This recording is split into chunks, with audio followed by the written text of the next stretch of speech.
Welcome back, ladies and gentlemen. I'm honored to have our second speaker of the event, Mr. Mark Sharman, Chief Executive Officer and founder of FastStream Recruitment. With over 25 years working in specialist recruitment, Mr. Sharman regularly speaks about maritime employment and future talent issues that the sector faces globally and has become a thought leader on recruitment within the industry. Let's welcome Mr. Sharman on stage to give his presentation on maritime recruitment trends and attraction strategies. Mr. Sharman, please. Thank you.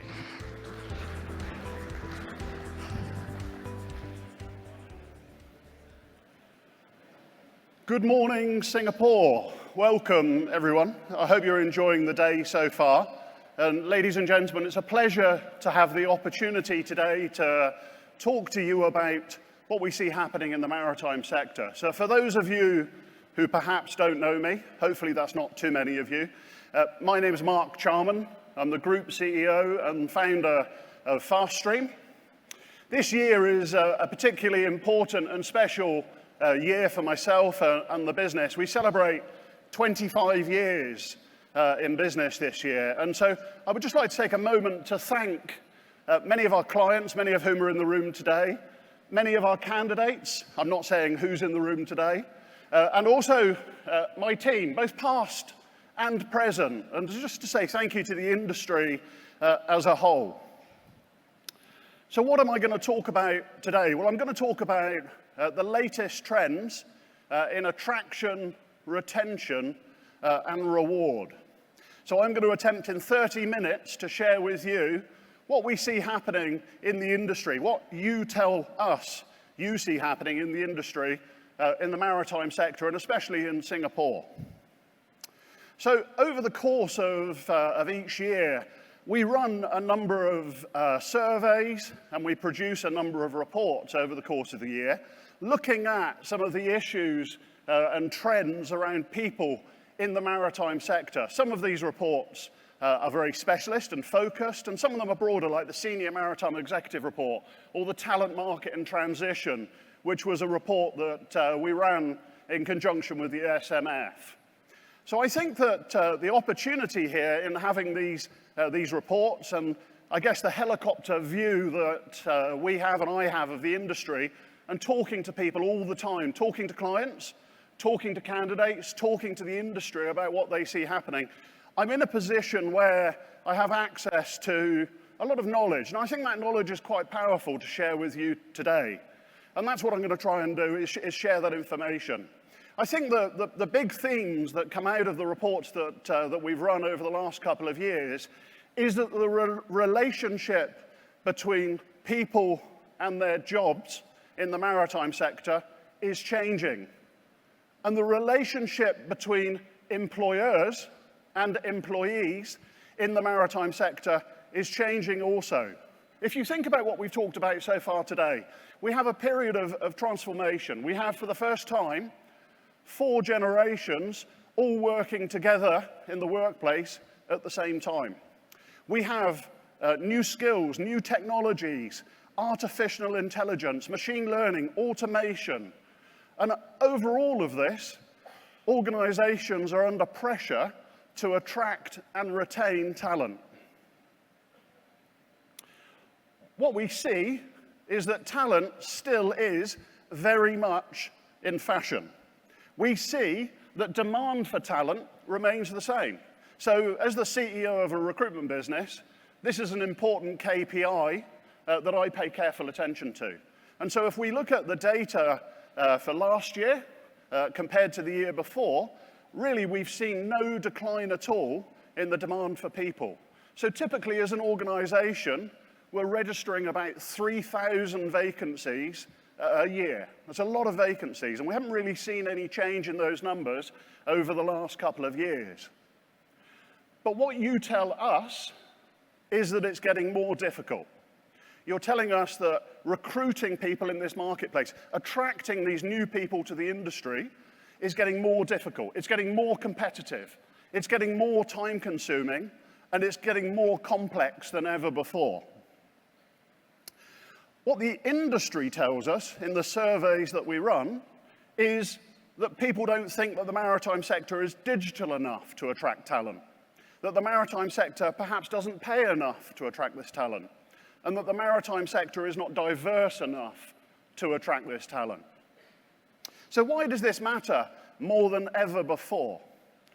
Well, I think it's fair to say people in the workplace, people entering the workplace for the first time especially so, they have more choice than ever before. They have more options available to them ever before. They have opportunities that we don't even know if they exist yet. I read recently a report and study by the Future of Work survey. It was the Future of Work organization. And the Future of Work study said 80% of the jobs available in 2030 haven't yet been created. Maritime will be impacted by these changes.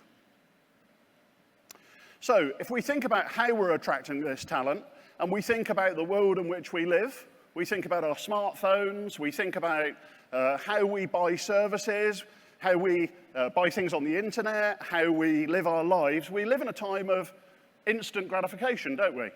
We expect everything to be delivered on time. We expect things to happen quickly. We expect things to be slick and move forward in an organized and timely manner.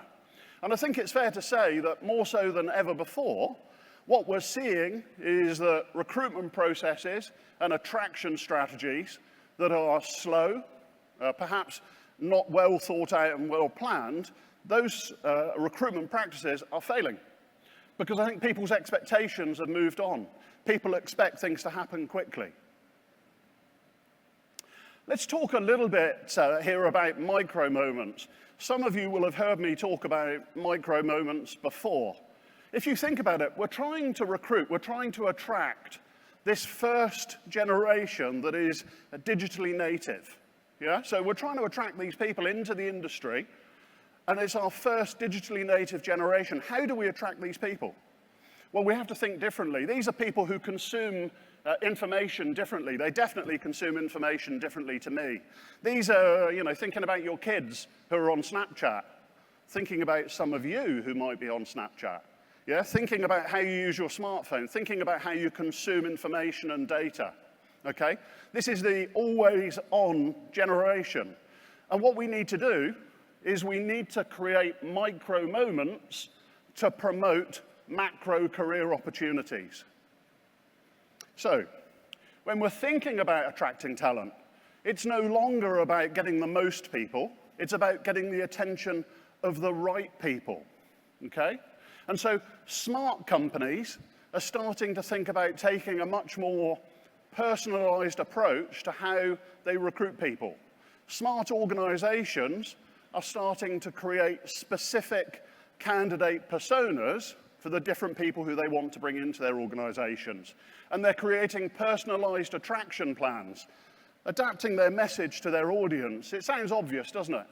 But so many organizations don't yet do this. And I think it's fair to say, one size definitely does not fit all here.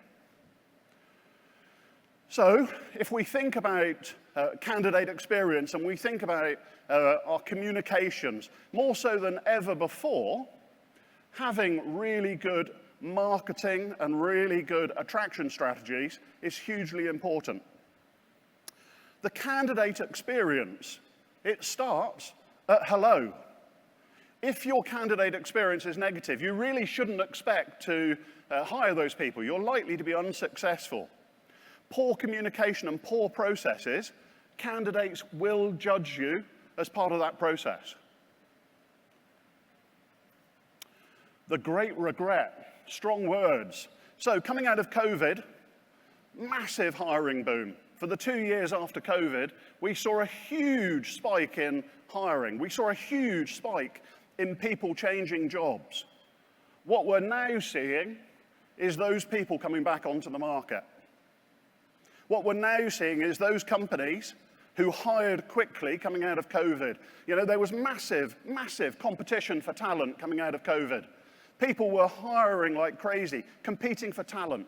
People were changing jobs very quickly. And I think it's fair to say that some companies made some poor choices, And I think it's fair to say that some candidates or employees made some poor choices. And I think we're starting to see those people come back onto the market. Okay, so what's this about? Well, I think it's about times are changing. Okay, and I think it's no longer enough as an organization to consider what can an employee or a prospective employee do for your organization. I think it's much more about what you as an organization can do for the employee. And I think that balance is changing quickly, and I think some organizations are doing a good job of making that change and adapting, but there's many organizations out there who consider themselves to, well, we're the employer. Yeah, we're the employer. Why should we change? You know, we're not going to make any adaptation here. And so people want to know how they will advance their career by working for an organization. What can you do for them? Okay? And so I think it starts with purpose. Purpose increasingly is the hot topic that candidates at all levels talk about. Okay? It's more important than ever before. People expect clear purpose and values. And as part of an interview process, people expect the organization to be able to articulate those clear purpose and values. The reality is that many hiring managers are unable to do that.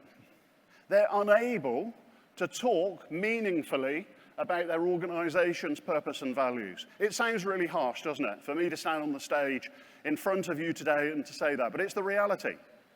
Many hiring managers are not able to accurately articulate their organization's purpose and values. People increasingly want to see the 3 C's, and these are the 3 C's that come up time and time again in the surveys and the reports that we produce. Career growth, continuous feedback, constant learning. If you're an employer sat in the room today, I think the question that you have to ask yourself is, how much are these 3 C's made up in your employee value proposition? Is your employer value proposition made up of career growth? Do you talk about continuous feedback? Do you talk about constant learning? Because this is what people are looking for. And if it's not part of your employer value proposition, then it needs to be.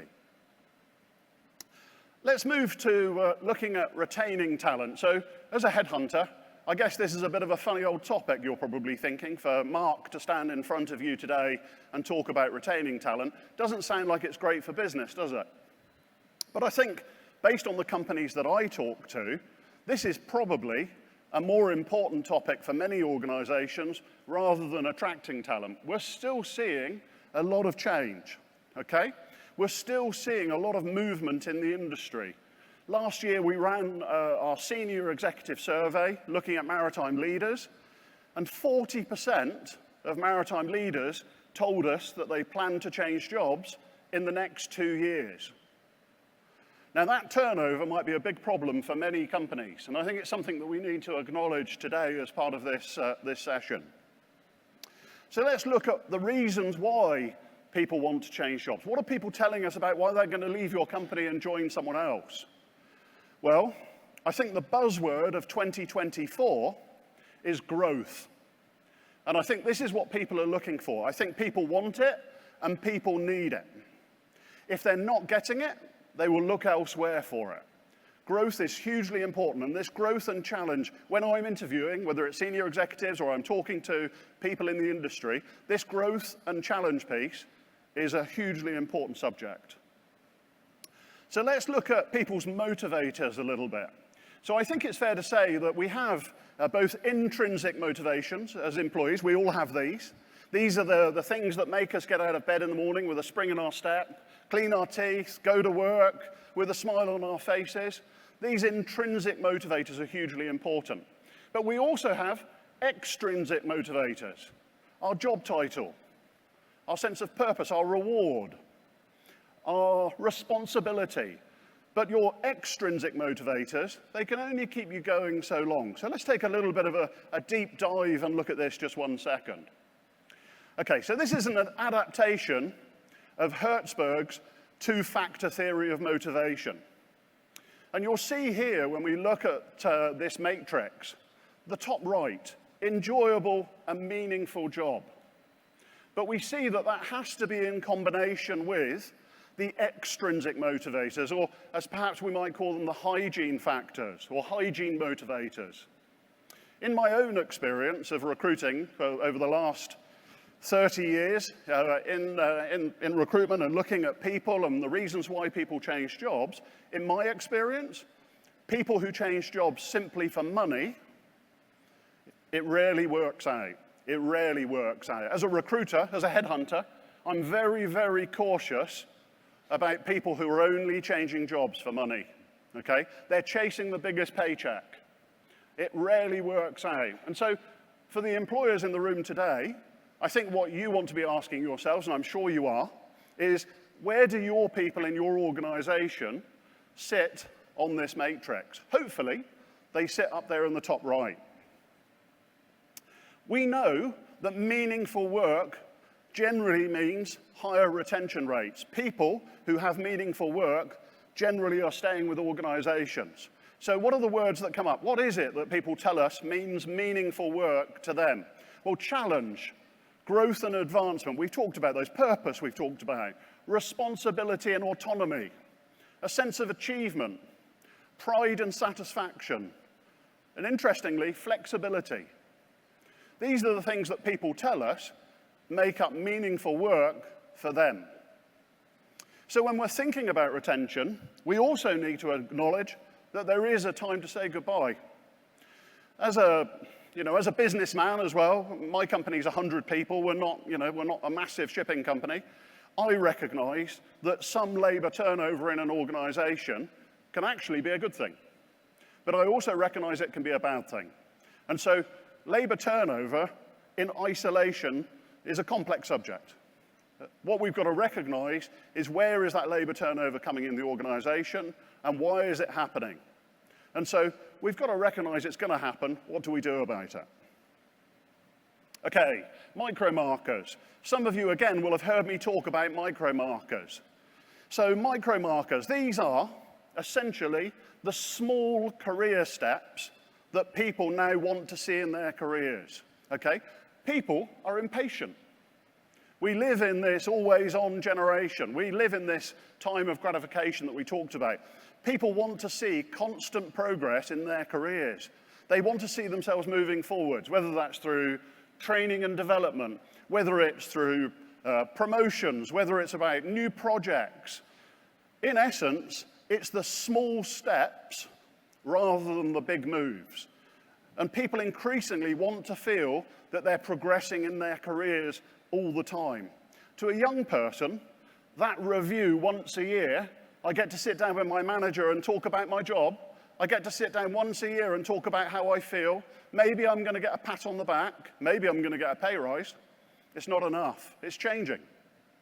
Which moves nicely to looking at micro recognition and reward. This is, again, about this continuous feedback. It's about giving smaller, more frequent pay rises, okay? Rather than this big once-a-year review meeting where you may get a pay rise, it's about smaller, more frequent pay rises. And this is something that young people expect. But it's also about recognition. It's not about people feeling entitled, okay? If you think of the social media world which we live in a time where people like what we say online or not. People love what we post online or not. People make comments on what you put on LinkedIn. We live in a time where we're given feedback and we're given praise and we're given love and we're given likes all the time. Things have moved on, society has moved on, and this micro recognition and reward is going to be a big topic going forward for employers across all industries, not just the maritime sector. So, engagement is a complex puzzle. Engagement drives retention. People who are engaged are much easier to retain in an organization, but it is multifaceted.